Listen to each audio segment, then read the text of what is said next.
Hello BookTube, I'm Mike and this is Riffraff's Reading Renaissance.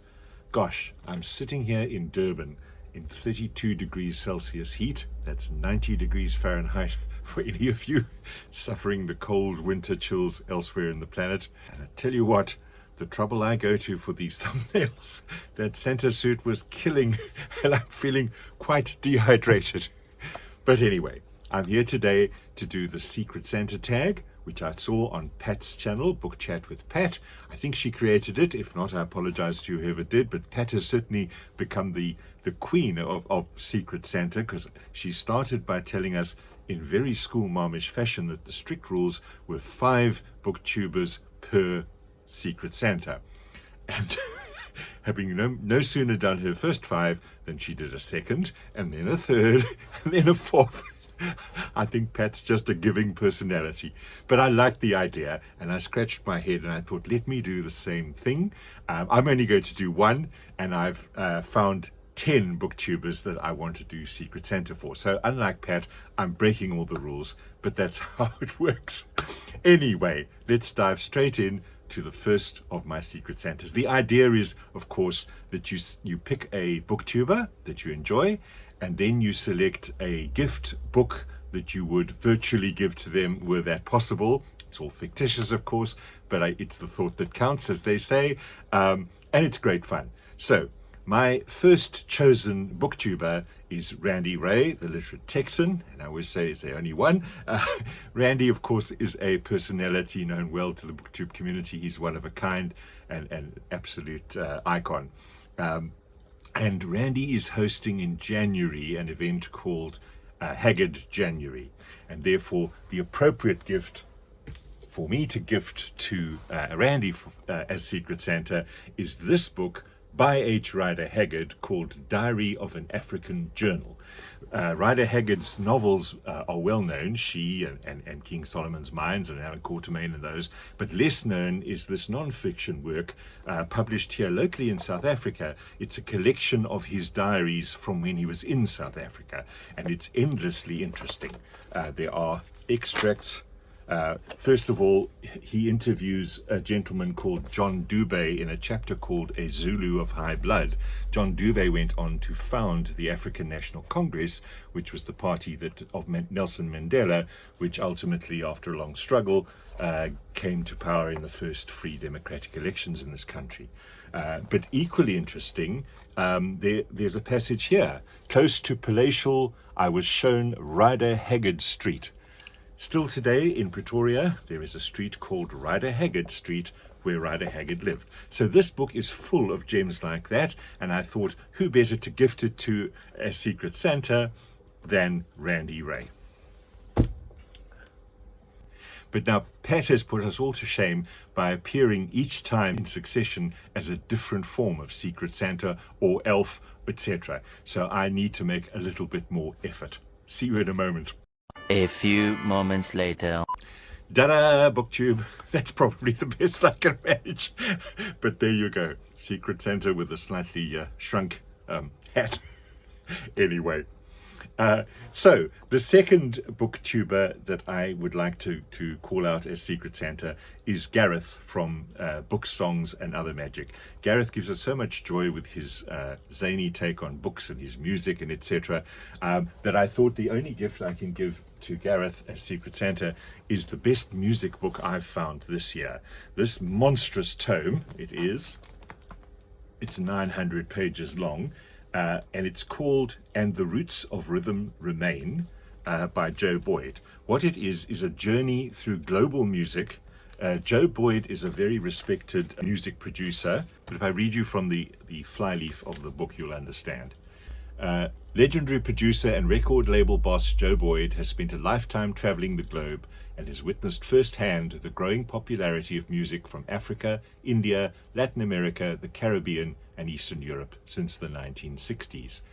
He was one of the protagonists of world music in the 80s and encountered many of the extraordinary musicians and producers who have altered the course of music for us all. In this sweeping history, Boyd sets out to explore Centuries of fascinating backstories to these sounds, and shows how personalities, events, and politics in places such as Havana, Lagos, Budapest, Kingston, and Rio are all as colorful and momentous as anything that took place in New Orleans, Harlem, Laurel Canyon, or Liverpool. And moreover, how jazz, rhythm and blues, and rock and roll would never have happened if it wasn't for the notes and rhythms emanating from over the horizon. It's a wonderful book, and I know that Gareth's love of music extends well beyond the mainstream top 20 into world music and folk music, etc. That's why I enjoy so much listening to the choices he makes when he talks about music that he likes. So I thought this would be the perfect gift for a Secret Santa for Gareth. The next one, I admit, is a little bit of a push. I'd like to select Michael K. Vaughn. Now, Michael K. Vaughn, again, is an icon of BookTube. A lot of what Michael reads does not necessarily intersect with my immediate reading choice, although I do love a lot of the classics that he reads. But he is a personality that's so intoxicating that you can't not watch his videos and love him, along with Roger, of course. So I was struggling to think what to get Michael, because he's quite an eclectic reader. But then a thought occurred to me. Michael's on a challenge to read, I think, 500 books before he reaches out. Now, of course, when you're on a read what you own, don't buy any new books, gifts received from Secret Santas obviously don't count, so you can sneak one in. And I thought I could find a book that is both an important South African novel by a very respected South African author, J.M. Coetzee. It won the Booker Prize in 1983. It's a very slim volume, so therefore it's not a long book to read if you're chasing a 500 book challenge. And I thought this would be the perfect gift for Michael when I looked at the title of the book, which is The Life and Times of Michael K. It just doesn't have the Vaughn on the end, but I thought, why not? So there you go. That's my selection for Michael K. Vaughn, The Life and Times of Michael K. By J.M. Coetzee. Then we turn, of course, to Pat, who started this whole Secret Santa thing in the first place. Now, Pat is a retired school teacher, and that's makes immediately something very close to my heart, because my late mother was also an English teacher, and that's one of the reasons that I grew up loving books as much as I do. The book I've chosen to gift to Pat in terms of my Secret Santa is a locally written book by an author who was born in Cape Town, South Africa, and later lived in Britain. Her name is Barbara Torpedo. And the interesting part of the story is that Barbara Torpedo attended Durban Girls High School, which is very close to where I live, at a time when my mother was actually the English teacher, or an English teacher, at Durban Girls High School, and Barbara Torpedo was one of her pupils. Now, we all remember our teachers from school days, and some with fondness and some with perhaps degrees of loathing, but I've always been very touched by the fact that my mother obviously made a good impression on the pupils that she taught at Girls High, because in fact Barbara Torpedo wrote this book, which is called Frankie and Stanky, and it's a novel. Let me try and give it its full description here. Dinah and her sister Lisa are growing up in the 1950s South Africa, where racial laws are tightening. It's a time of dreadful change. There are two little girls from a dissenting liberal family. Big sister Lisa is strong and sensible, while Dinah is weedy and arty, a non-eating asthmatic who is pampered by her anxious mother.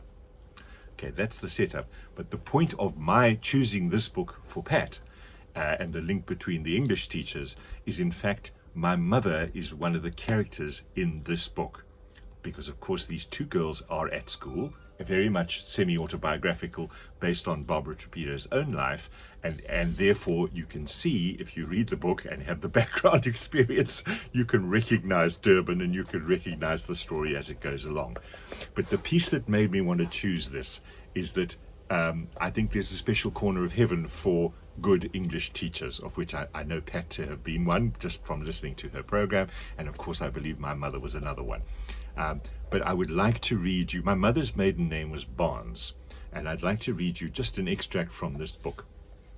It says, Dinah is lucky in her form teacher because she gets Miss Barnes, who's an old world beauty with pearl earrings and Celia Johnson hair. Miss Barnes wears sprigged crepe dresses with shoulder pads, and she's got a charming retro look. Dinah can't remember anything much they do in class, except that at the end of every day, Miss Barnes chooses a book and reads it aloud. She remembers this because one day the book is Pride and Prejudice, and it's like nothing she's ever read before. I'm very touched when I read that because it resonates with me very much with the mother that I remember. I'd like to read you another passage where a few years later in real life, my mother left teaching to marry my father. And that's also captured in the book. The book says, at the end of that year, Miss Barnes leaves to get married, and her photograph is on the social pages of the Durban Daily News. She's in white lace, standing next to a tall man with a moustache and brill-creamed hair. She looks really pretty and smiley, even though the photographs make most of the brides look dumpy and weird. So there's obviously a fondness. The other thing I've established in researching this book is that the names of all the other teachers who don't always emerge as well as my mother does have been changed to protect perhaps the guilty. But my mother, as Miss Barnes, is the only teacher character in this book whose name has been retained. And I think that's a very fitting tribute to someone I consider to have been a wonderful teacher. So there you go, Pat. I thought you'd appreciate the link to English teachers and how loved they might be by their pupils. And therefore, my gift for Secret Santa is Barbara Torpedo's Frankie and Stanky, which is a darn good read, quite apart from the fact it's a very personal place close to my heart. Okay, my next selection for Secret Santa is my friend Margaret Pinard. Now, Margaret is a very politically aware booktuber who's constantly talking about really interesting challenges of the world, and I find her channel extremely interesting for that purpose.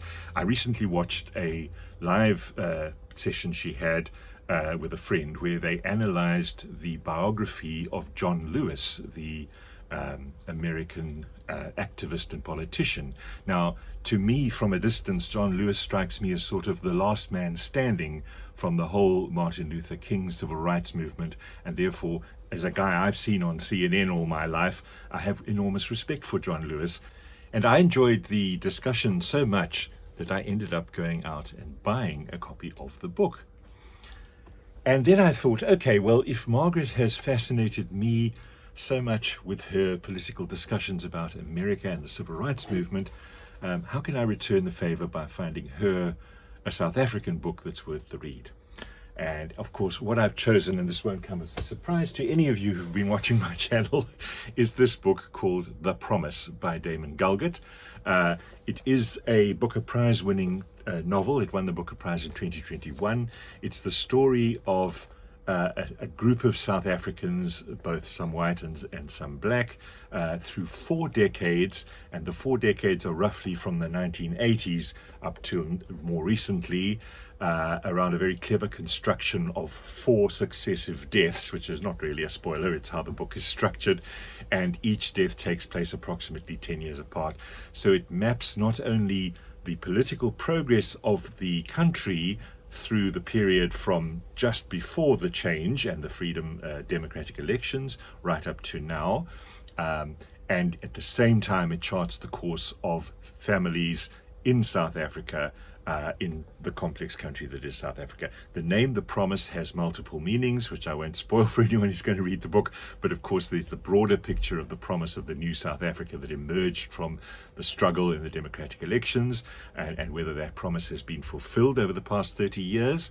And then there's also more intimate promises within the family's own story.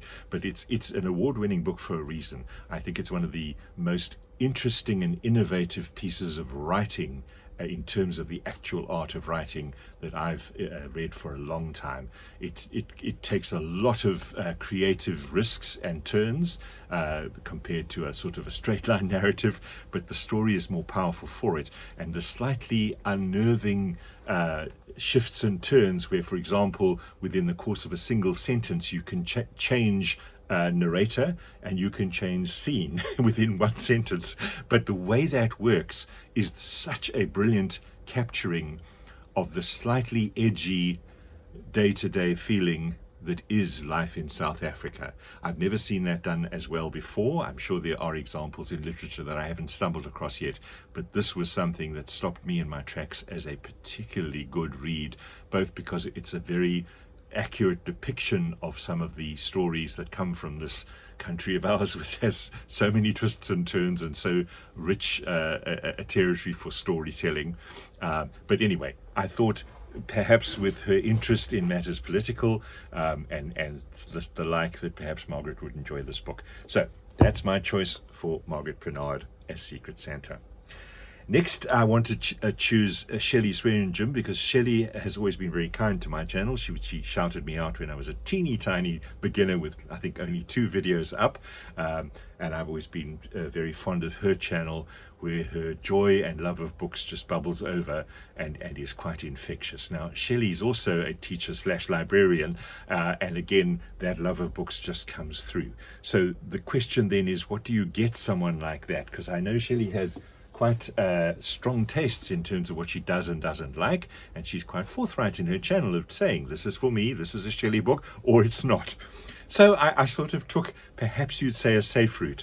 I found this beautiful book because I know Shelley also loves the artistic side of books and pictures. This is called Ex Libris, which of course is the Latin for from the books of, or from the library of, and it's a selection of 100 books to read and reread by Michito Kakutani, and it is an absolutely beautiful book. If I flip through it, you will see there, for example, is The Great Gatsby. For each book that's chosen, there is a sort of modern artwork picture, and I know Shelley's extremely fond of art and even children's picture books. There's The Invisible Man by Ralph Ellison. So it's an absolute joy of a it's too small to be called a coffee table book. Maybe it's a bedside book to just dip in and out of for the love of books, because of course the ex libris thing, that's what you'll find in so many older books where people used to inscribe their names into the book that they added to their library. So I thought, what do you get a librarian? Perhaps this. So that's my choice for Shelley Swearingen, everybody's favorite book-loving librarian. Next up, I want to select Mark from Book Time with Elvis. I've got to know Mark a little bit by doing some co-hosting with him on Dr. November, and he was kind enough to invite me on his show with Randy Ray. So we've sort of got to know each other a little bit better on BookTube, which is always lovely. And he's an absolute joy. He's an Englishman teaching in the Czech Republic, and that put me in mind of a book that I had recently read. This is called There Goes English Teacher. It's a memoir by a South African author called Karen Cronje. Karen Cronje was one of the several people from South Africa, and I'm sure from all around the world, who traveled to countries to teach English. And in this case, she traveled to Korea. And this is the novel that tells the story. It's not a novel, it's a memoir, but it tells the story of her experience of doing that, while at the same time trying to manage a life back home in South Africa, which is never easy. It's a charming read, and I thought Mark, of all people who has, as I understand it, spent a lifetime nomadically traveling the globe, he might well appreciate it. If I read just one small passage from here, it says, "Who are these English teachers?" Of course, she's arrived in Korea to teach English, and it's quite an alien experience. "Who are these English teachers? We are an endless sea of indistinguishable whiteness. The tide comes in, the tide goes out. One Western face after another. They hate that they are dependent on an outside force, which has the one thing they lack and want: English."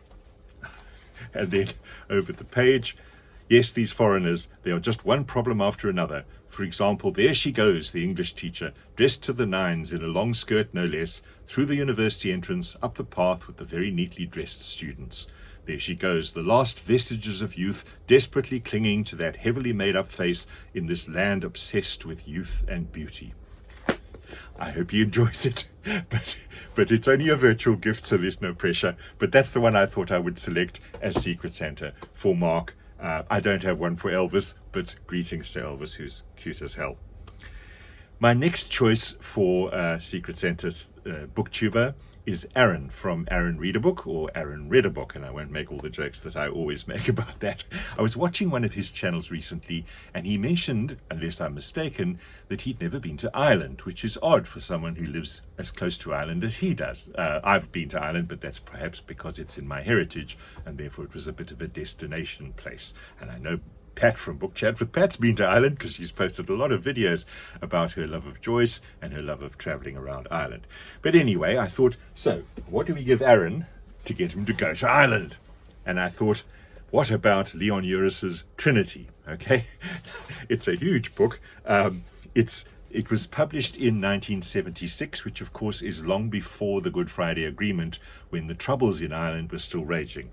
And Leon Uris makes no bones about the fact that he comes out on the side of the Irish nationalists and not the British unionists. So neutral it's not, but it's a sweeping novel, a rollicking good read that very accurately or very creatively humanizes the issues through stories of the people involved.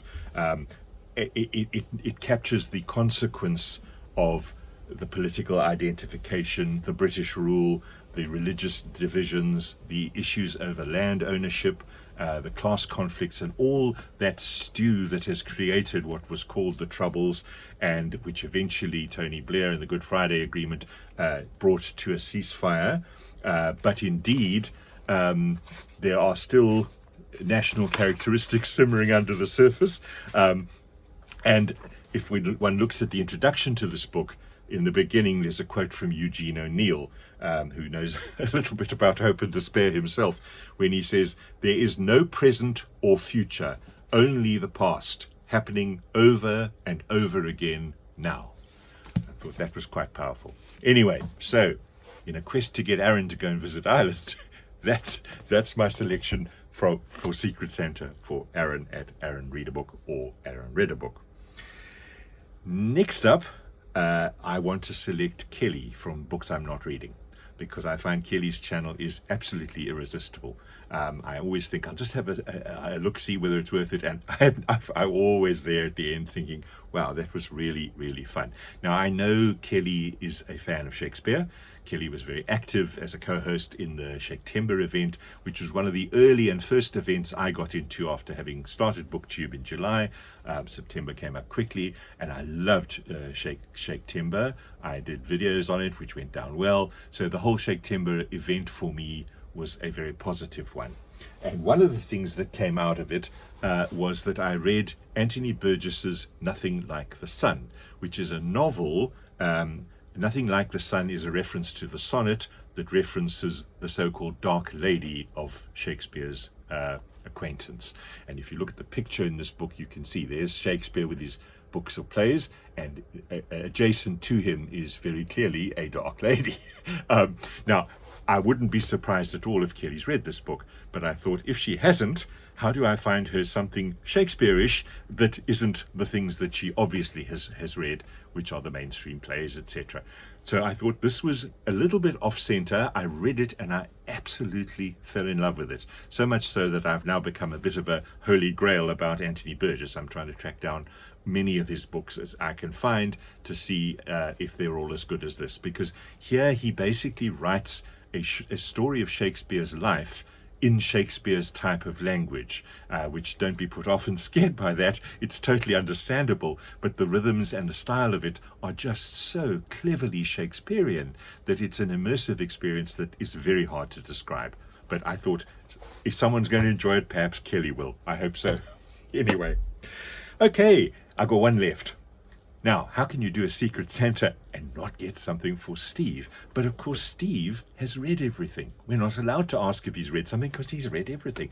So what do you get for the guy who's read everything? This was very hard. I thought very, very long and hard. And the best I could do was a book that I found called Blurb Your Enthusiasm. And I thought, look, I'm sure he's read it. I have no doubt he's read it. But I couldn't resist the idea that if there's a book you're going to buy Steve, you know, the godfather of BookTube and the critic who's read everything and who occasionally directs us to a particular edition of a book because it might have a good blurb on the back by someone you might know.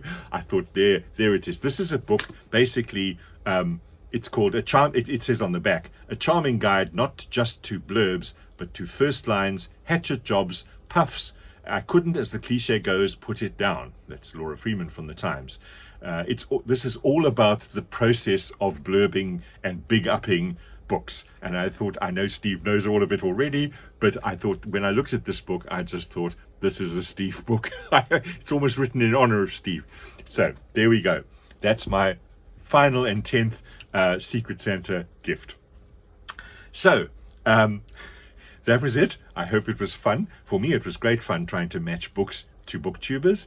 As always, I am deeply grateful for the booktubers out there. They bring immense levels of joy into my life, and I'm sure they do to you as well. So in a seasonal sense, can I just make sure I wish everybody, whatever you're celebrating at this time of year, wish you all the best season's greetings, and great to have family get-togethers. And I hope I will see you again very soon. But in any event, thank you for being with me through this time, and bye-bye now.